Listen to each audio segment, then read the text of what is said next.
My name is Gresia Cabrera. I am your host for WhatsApp Latin America. Good morning, Soileh. Thank you so much for joining us today. It's a pleasure. Thank you. We have the privilege of being able to interview you.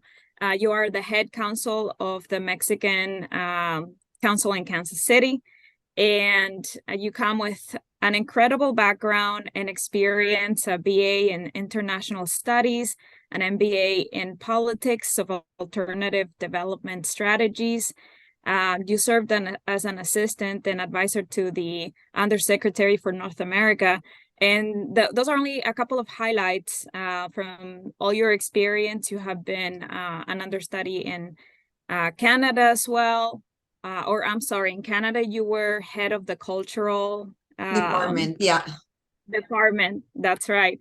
So you have done so many things. You've had so much experience, and now you are in Kansas City. I would like to welcome you.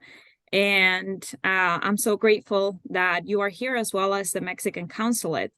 I would like for you to tell us a little bit about what services the Mexican Consulate serves here. Well, first of all, thank you for this interview and for giving me the opportunity to talk to your audience. Yesterday was my first anniversary in Kansas City. So I arrived on August 17 last year. So it is so nice to have like this kind of review of what we've done in a year. I have been enjoying this post like very, very much. As you said and you mentioned, I am a career diplomat. I have been in the Ministry of Foreign Affairs for more than 20 years. Serving in different parts in the world, Guatemala, Houston, Texas, Ottawa in Canada, and now in KC. And I really appreciate the opportunity of being here, first of all, because it's my first time being a head consul. And second, because I believe that the community and the vibe of the region is fantastic, simply fantastic. Wonderful people, very empathic, very a lot of solidarity, and we have been collaborating throughout the year. Fabulous. I am super grateful for this opportunity. Some of the services that we provide are, well, you may know there are more than 60 services in different areas that we provide to our Mexican nationals, but also to the Latin and Hispanic population in the region. Basically, and I want your audience to understand, the consulate does three main things. The first is documentation, and that is specifically for Mexican nationals. So we provide renewal or first-time passports, consular IDs, birth certificates, death certificates, and all kinds of documentation to our Mexican nationals. The second part is protection, and that is also for our Mexican nationals in regards to legal representation or making sure that their rights have not been violated. And for those, for resources, we provide them just to the Mexican nationals. But in terms of information, know your rights, protect your rights, what is with going on with this bill or with this other House bill, or how can you, study your high school online in Mexico. So those kind of things are done for the general population that speaks Spanish in the region. That's protection. And the third one is promotion. And that is as well as important as the other two, because that's the way in which we allow people in the region to learn more about Mexico. We make contact between business in Kansas City or in Kansas and Missouri and Mexico. We provide opportunities for getting closer to our educational institutions, academic institutions. So any kind of promotion you might think in every single aspect of life that relates to Mexico, it's what we do as well. So it's three main things: protection, documentation, promotion, and each one of them, think of those as a pine, as a tree, Christmas tree, and then there are many, many different spheres or different things that we hang from that tree, and those are the programs, the specific programs that we offer to our population here.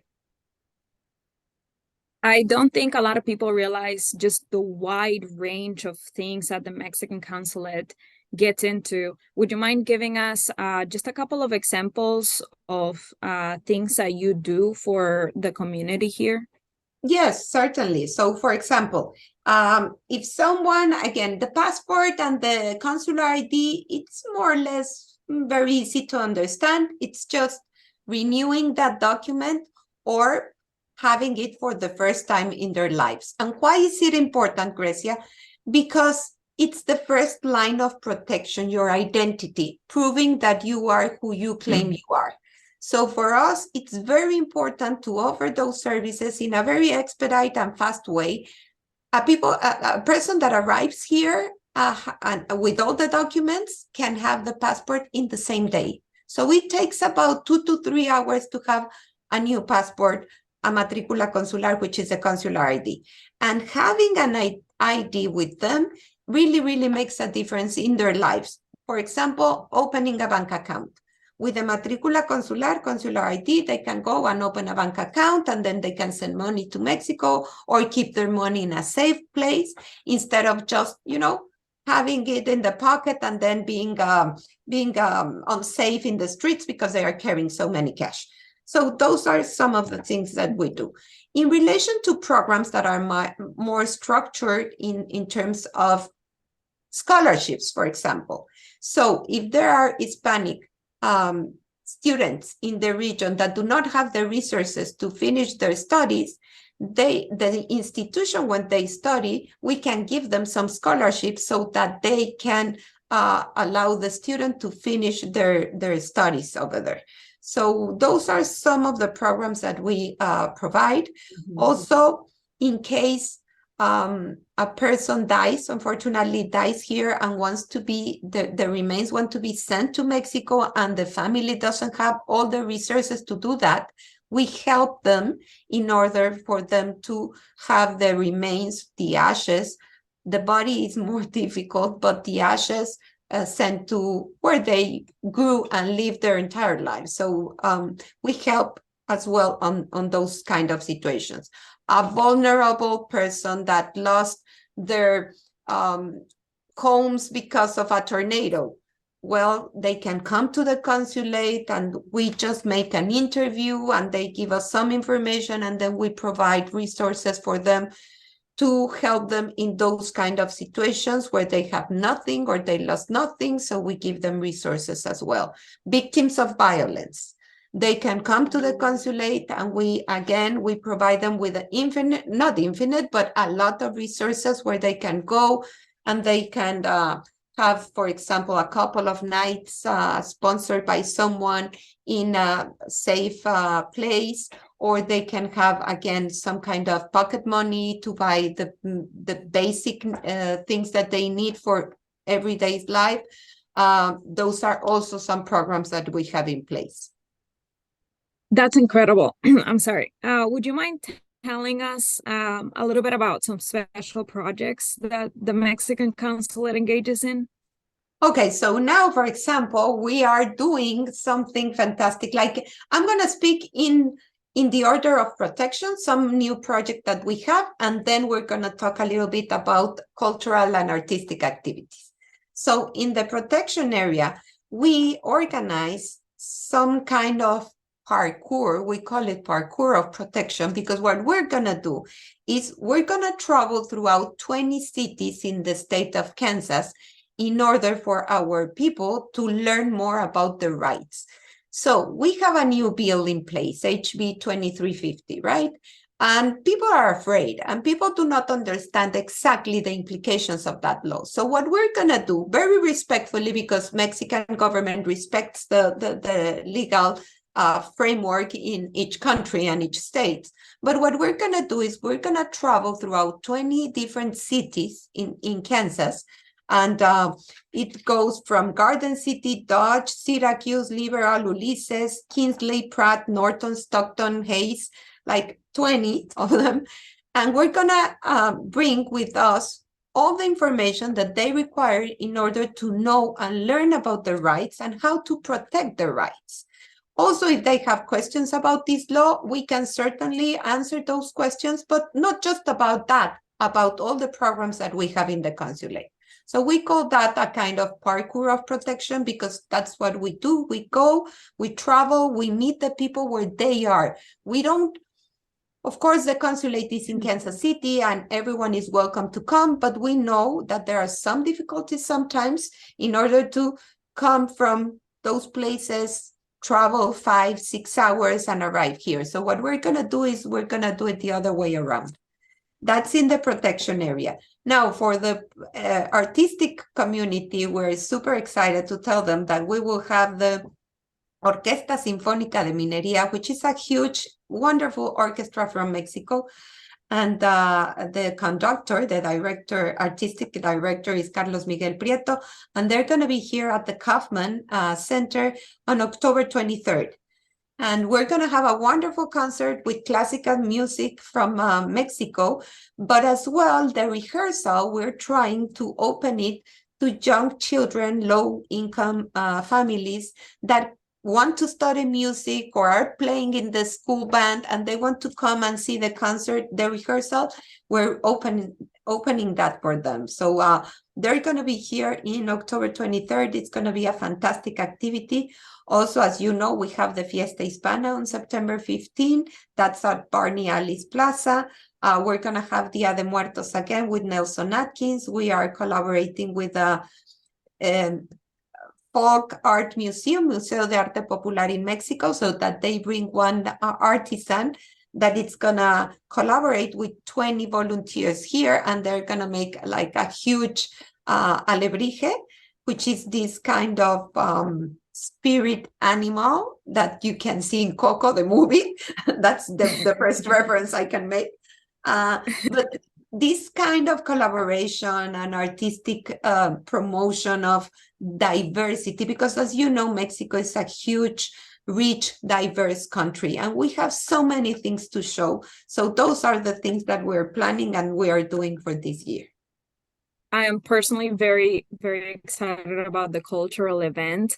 But I also want to highlight the amazing work that you're doing going out to all those places and how you're taking the initiative to do that, because where is the nearest Mexican consulate after the Kansas City area? Where else can we find the offices such as this? So Mexicans are lucky enough to have 52 consulates in the US. They're not one per state. There are states as California that have 10 consulates because of the amount of people that we have there.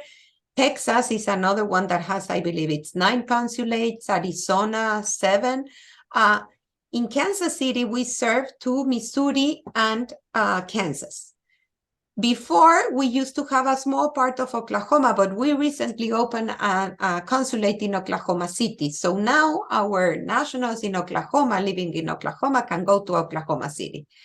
After Kansas City, then you have Chicago. Probably it's the largest that we have in the Midwest. And then we have Dallas, Houston, and well, we have one in Indianapolis, we have one in Omaha. So we are surrounded by a lot of consulates in the region. But for us, covering the entire Kansas and Missouri, it's a huge region that we need to cover. But again, we're lucky because we have the consulate. I know that nationals from Guatemala, Nicaragua, Honduras keep asking about possibilities of opening a consulate here. That, of course, it's beyond our scope. I wish we could help them more. We provide information that might be useful for them. But yeah, they don't have that opportunity. Their closest consulate is in Chicago, I believe, or sometimes even in Washington, the embassy. So we're lucky enough to have a lot of consulates in the US. Definitely. If you don't mind sharing an experience you've had while helping one of the clients that has been impactful to you and how that's shaped your role. Oh my God, I have so many. Like really, it is every day. The nicest part of a consulate job is that you see things happen and you see the impact that you have on others' life. For example, recently we repatriated a person, a young kid that lost one of his legs because an accident well, it was an accident due to different circumstances. It was not a labor thing related, but he lost one of his legs and he couldn't work anymore. So we help him with all the hospital situation, and then we repatriate him. We help him to get his mom here, and then we did all the repatriation. Oh my God, that word doesn't come easy. Repatriation. Repatriation. That one, yeah. In order for him to go back to his hometown country. And he was so grateful. And it was super sad situation because, again, he was super young. It was a silly accident and he lost one of his legs, like the entire leg. So his life changed. But in those circumstances, he needed like the most help he could get. And we were able to help him. And it was awful, it was bad, it was sad. But at the end, we were able to change it back and make him, like feel a little bit of comfort going back to his hometown country with his mom and with all his family. So those are the cases. And unfortunately, we have those kind of cases every day. Or we have cases in which workers are not, their rights have not been protected, and we have to intervene, or some probably cases of violence, and then we have to intervene, or even, just helping an artist to present their shows here in the consulate. So we help people in so many ways, and every single day. For example, we now issue birth certificates that are in accordance to your gender identity. So if for any reason you decide that the identity on your birth certificate does not match, then the consulate, if you are Mexican, the consulate, it's able to do that for you. So those kind of situations where they now have a birth certificate with their gender identity that matches, it's an entire new world for them. So yeah, we help in so many ways, and you see it every single day. One of the many things that I really appreciate about the Mexican Consulate is how you partner with local community and local organizations, because you prioritize so much the well-being of the people that you serve. I think that's just amazing. We're only hitting the surface of everything you do in this segment, but I would love to have you back and go into more details about everything you really do. But I am so appreciative of you being able to take the time to join us for today. Thank you. Of course, anytime. And I have to say that we are not a big consulate. We're just 25 here, but the staff is amazing. It's young, energetic, and very empathic. And we work hard towards those objectives of helping people. So anytime you wish to speak with me or to any of the ladies and gentlemen that work with me, like, feel free to contact us. We're willing to spread the news about what we do, and so that people learn more about what we can offer and how we can help them. So thank you. I thank you. And anytime I'm here, and if I'm not in another meeting, please just let me know, and anytime I can speak with you. Well, thank you so much, Soileh, for joining us at What's Up Latin America. We look forward to seeing you again. Program is brought to you by the Kansas City Business Association.